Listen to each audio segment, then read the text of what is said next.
Asan si Jupes? Pagagalitan ko yun eh.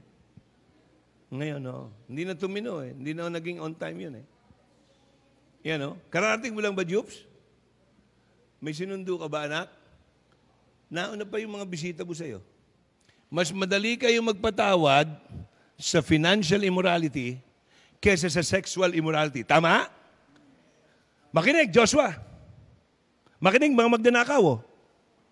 Makinig, Jupes. Makinig, yung mga tithe lang ng tithe, walang offering. Ha? Dapat ngayon, meron na kayo. Okay? Meron kayo sacrificial. Pag hindi, malis kayo. Mapapahiya kayo. I'll make sure pahihiyain ko kayo. Okay? Hindi kayo kasama rito sa church. Ayaw ng Diyos ng mga magnanakaw. Pinapatay niya agad. Mga miyembro may trabaho. Brother Louie, huwag kayo magbibigay ng 20 pesos. May paupahan ka. Sakripisyo mo. May nagtatrabaho mga anak nyo. Sakripisyo kayo. Si Jeruel. May mga trabaho na yan eh. Sino hindi pa nakakita doon?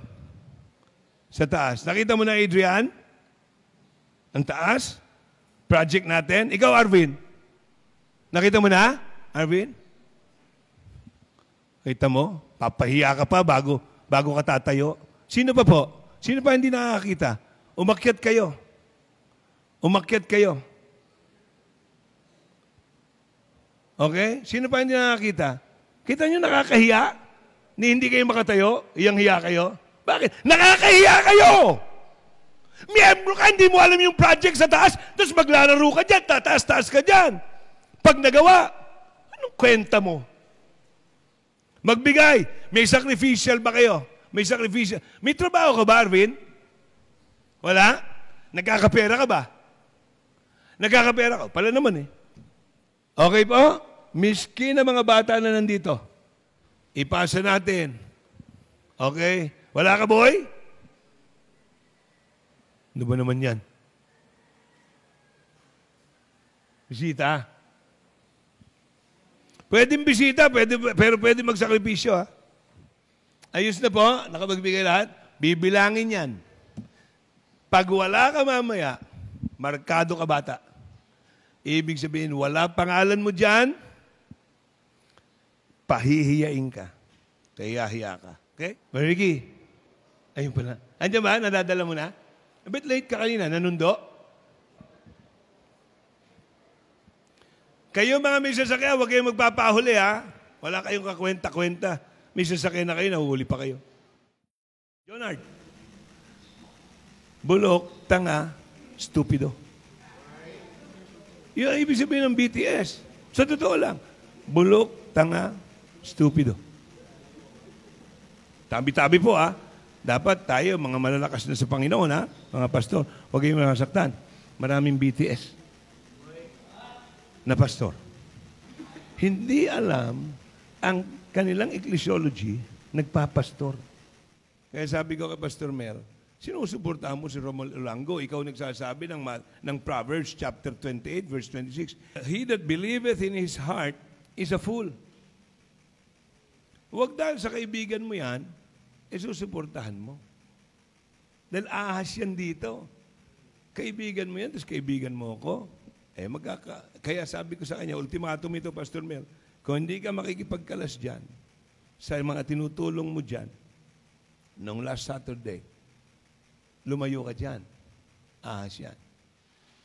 Inalagaan ko yan. Ahas yan. Okay ha?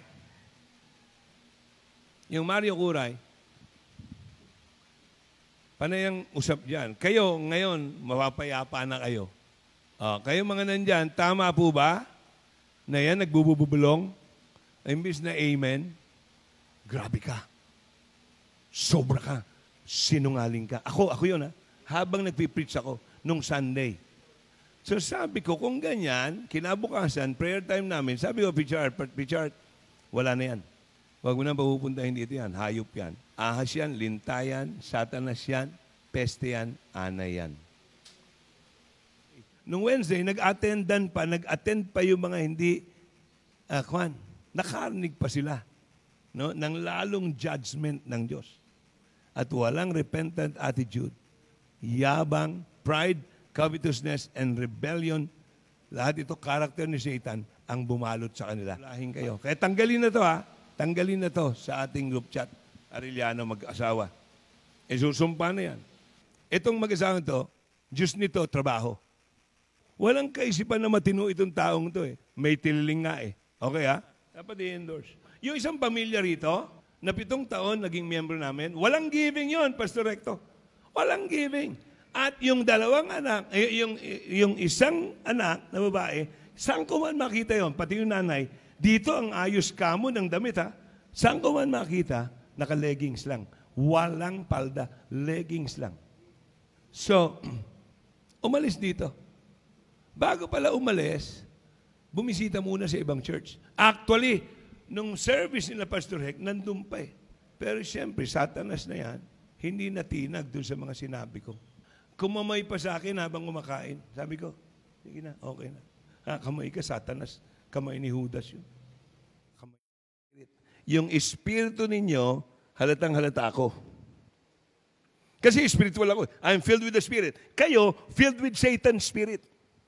Satanic Spirit kayo eh. Para tayo ngayong linggong ito, magkakaroon ng another first fruits commitment. Halos inisa-isa ko na kanina eh, no ha? Kung kayo nagkaroon na ng trabaho, mag-first fruits na kayo. Lahat ng yan, lahat ng sweldo nyo, lahat ng unang renta ng inyong mga pabahay, bigay nyo sa Panginoon. Alright? Lahat ng unang sweldo nyo, bigay nyo sa Panginoon. Alright? Lahat. Okay? Tapos, saka pa lang kayo mag-tithe dun sa pangalawang sweldo. Alam ba niyo na marami sa atin dito, tumutugtog. Walang giving, zero. Kaya nga meron dito, malis eh. Sabagat, sinita ko patungkol sa, ako tumatanggap ka rito, zero giving mo. Pero kung ikaw mismo, miyembro ka, wala kang commitment, umalis ka rito. Okay? Wala kang pakinabang. Okay. Sigurahan nyo, kung tama kayo dito. Sa inyong pagiging ganito. Dahil alam ko na may pera kayo, bakit isa ka na siya gagawin? Wala kayo sa pagiging. May trabaho kayo, may negosyo kayo, may sasakyan kayo, hindi kayo makapagbigay. Kamaya-maya ko, mga ladies, eto, nagsisidyus ka niyan pag umukuya-kuya ka, alakadikwato ka. Tapos, mayroong sensation kang nararamdaman. No? That is one way, a form of masturbation ng mga kababaihan. Richard, stop. Ben, anong take nito? Anong take nito? Anong dating sa inyo yan?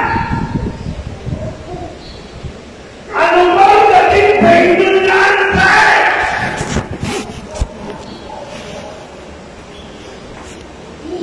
Bastos! Ang sagrado ba? So, I must understand. Ginarasupas mo na naman ang gawain ng kagrita ng church.